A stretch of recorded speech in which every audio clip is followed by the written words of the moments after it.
There are moments in life that seem ordinary when they happen. A conversation, a choice, a door closing, a car pulling away. Moments so small that nobody notices them until much later, when the consequences begin to unfold. Years later, people look back and point to that exact moment and say everything changed right there. For Emma Carter, that moment arrived on a gray November afternoon beneath a sky heavy with rain clouds. She was standing beside her father's grave, struggling to say goodbye to the only man who had never abandoned her. Surrounded by family, friends, and business associates, she should have felt supported. Instead, she felt completely alone. And before the day was over, the man she had trusted with her heart would make a decision so cruel, so humiliating, that it would destroy everything he believed he had built. What he didn't know was that before the sun set, every plan he had, every relationship he relied on, and every assumption he held about his wife would collapse. Before we continue, let us know in the comments where you're watching from. We love seeing people join us from all across America and around the world. And if you enjoy stories filled with shocking twists, life-changing secrets, and unforgettable moments, don't forget to subscribe and turn on notifications so you never miss one of our upcoming stories. The funeral had drawn hundreds of people from across the country. Politicians, executives, attorneys, investors, and longtime friends gathered to pay their respects to Richard Bennett. Most people knew him as a successful businessman. Few understood the true scale of what he had accomplished. Richard had spent decades quietly building an empire that stretched across industries and states. He rarely appeared in public and avoided interviews whenever possible. While others chased attention, Richard preferred privacy. He believed success spoke for itself. Yet despite his wealth and influence, those closest to him remembered him for something else entirely: his loyalty, his integrity, and his unwavering devotion to his daughter. As the final prayers concluded, Emma remained near the casket long after everyone else had begun moving away. The world around her felt distant. The conversations, footsteps, and murmured condolences blended into a dull noise. She stared at the fresh earth and remembered childhood fishing trips, late-night conversations, and every lesson her father had taught her.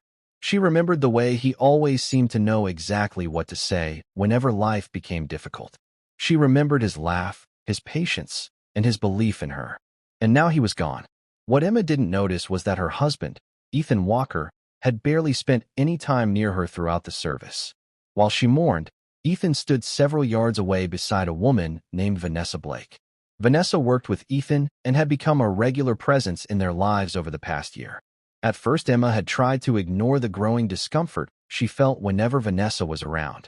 She told herself she was imagining things. She told herself trust mattered more than suspicion. But deep down, she knew something had changed. Ethan wasn't the same man she had married. The truth was that their marriage had been unraveling for years. When they first met, Ethan seemed charming, ambitious, and attentive. He admired Emma's kindness and calm nature. She admired his confidence and determination.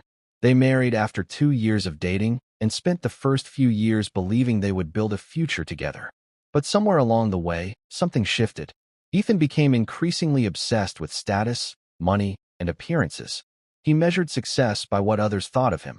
Every promotion, every expensive purchase, every business connection became another step in a never-ending race. Emma watched the transformation happen slowly.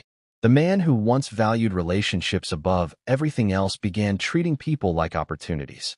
At family gatherings, Ethan often made subtle remarks that embarrassed her. He criticized her choices. He mocked her modest lifestyle. He complained that she lacked ambition. At first, the comments seemed harmless. Then they became routine.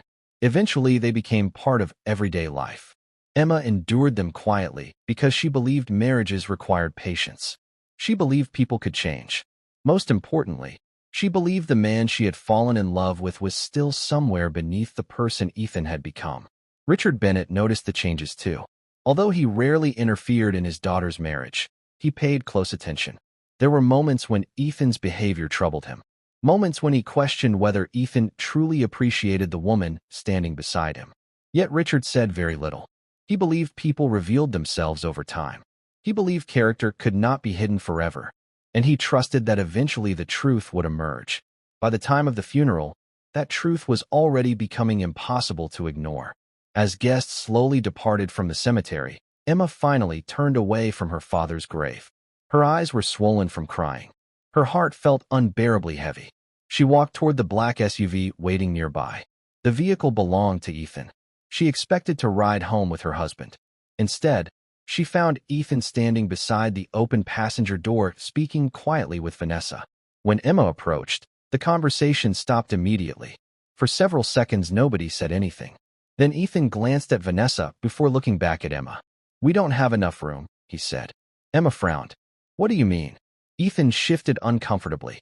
"Vanessa is riding with us." Emma looked at the nearly empty SUV. There was plenty of room.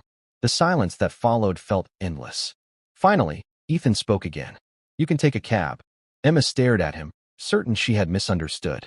A cab? After burying her father? After spending the entire day grieving? Surely he wasn't serious. But the expression on Ethan's face told her everything.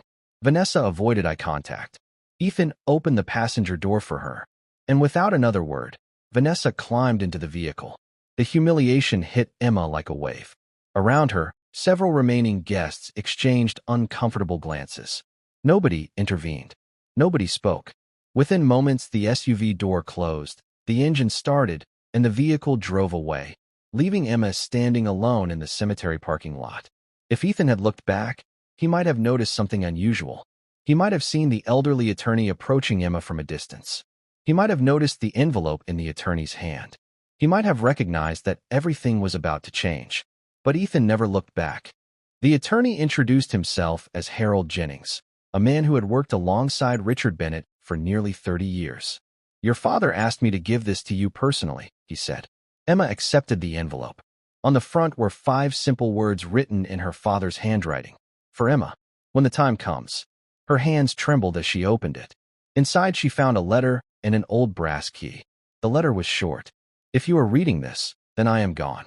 There are things I never told you because I wanted you to live your own life, make your own choices, and discover who truly cared about you."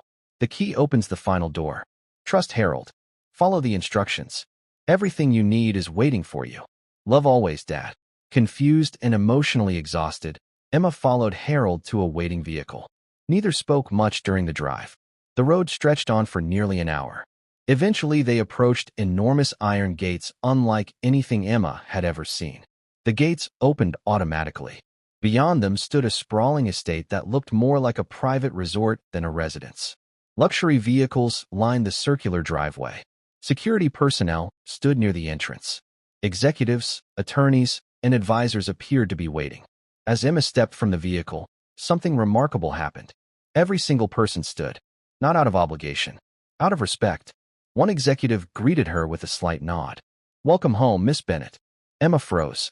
Miss Bennett, not Mrs. Walker, not Emma. Miss Bennett. For the first time in years, she began to understand that there was far more to her father's life than she had ever known. Inside the mansion, a meeting had already been prepared. Documents covered a massive conference table. Financial reports, legal agreements, trust records, and ownership certificates filled dozens of folders. Harold calmly explained that Richard Bennett had spent decades building one of the largest privately held business empires in the United States. The holdings included real estate developments, manufacturing companies, technology investments, transportation networks, and international partnerships. Then came the revelation. Emma was the sole heir, not one of several heirs. The only heir. The room fell silent as the magnitude of the inheritance became clear. Richard Bennett had left everything to his daughter. Everything. Emma struggled to process what she was hearing. Her father had always lived comfortably, but she never imagined the true scale of his wealth. More importantly, she couldn't understand why he had hidden so much from her. Harold anticipated the question. "Your father believed wealth changes the way people see you," he said. "He wanted you to know who loved you before they knew what you had." At that moment, Emma thought about Ethan, the man who had left her at the cemetery, the man who couldn't spare a seat for his grieving wife, the man who believed she brought little value to his life. Her phone began vibrating. "Ethan." She ignored the call. Moments later it rang again, and again, and again. Meanwhile, across town, Ethan's day was beginning to unravel. The first signs appeared when he received a call from a mutual acquaintance who had attended the funeral. Then came another call. Then another. Questions, rumors, confusion. Nobody seemed willing to explain exactly what was happening. Finally, one executive Ethan knew personally contacted him. "Do you have any idea who your wife really is?" the executive asked. Ethan laughed. A few hours later, he wasn't laughing anymore. By evening, the truth had reached him. Emma Bennett wasn't simply Richard Bennett's daughter. She was now one of the wealthiest women in America. The realization hit Ethan with devastating force. Every memory replayed in his mind. The criticism, the insults, the neglect, the funeral, the SUV, the cab, the cemetery. And suddenly he understood the magnitude of what he had done. Vanessa understood too. The confidence she displayed earlier disappeared overnight. Friends who once admired Ethan began distancing themselves. Business associates stopped returning calls. People who had witnessed the funeral quietly shared what happened. The story spread rapidly through social circles, boardrooms, and local media. Everyone seemed fascinated by the same question. How could someone be foolish enough to abandon a woman like Emma? Over the following weeks, Ethan made repeated attempts to contact her. He sent flowers, letters, apologies, and long messages filled with regret.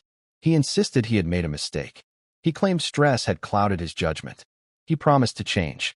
But Emma had already learned something far more valuable than the size of her inheritance. She had learned the truth. Not about money, not about wealth, about people. For years she had questioned her worth because of how others treated her. She had wondered whether she was asking too much by expecting loyalty, kindness, and respect. She had blamed herself for problems she didn't create. Now she saw everything clearly. The inheritance didn't change who Ethan was. It revealed who he had been all along. If you've made it this far, comment the word loyalty below. I want to know how many of you would have stayed by Emma's side when everyone else walked away. Months later, Ethan finally received an opportunity to speak with her one last time. The meeting lasted less than 10 minutes. He apologized repeatedly. He admitted his mistakes. He begged for another chance. When he finished, Emma listened quietly before responding. "My father spent his entire life teaching me how to recognize value," she said. "For years I thought he was talking about business. I thought he was talking about investments. But he wasn't." Ethan lowered his eyes. "He was teaching me how to recognize people." Those were the last words she ever spoke to him. Emma eventually dedicated much of her inheritance to charitable foundations, educational programs, and community development projects. She used her resources to create opportunities for others rather than seeking attention for herself. In many ways, she remained exactly the same person she had always been: kind, humble, and generous. The difference was that she no longer allowed people to convince her she deserved less than respect. As for Ethan, his story became a cautionary tale. Not because he lost access to wealth, not because he lost status, but because he failed to recognize the value of the person standing beside him until she was gone. And perhaps that is the greatest lesson of all. Sometimes the most expensive mistake a person can make has nothing to do with money. Sometimes it begins with taking someone for granted. And by the time the truth becomes clear, the door has already closed. What do you think? If you were in Emma's position, would you have forgiven Ethan, or would you have walked away forever? Let us know your thoughts in the comments below, because we read every single one. And if this story kept you watching until the end, please take a moment to like this video and subscribe to the channel. Your support helps us bring you more powerful stories just like this one. Thank you for watching, and we'll see you in the next story.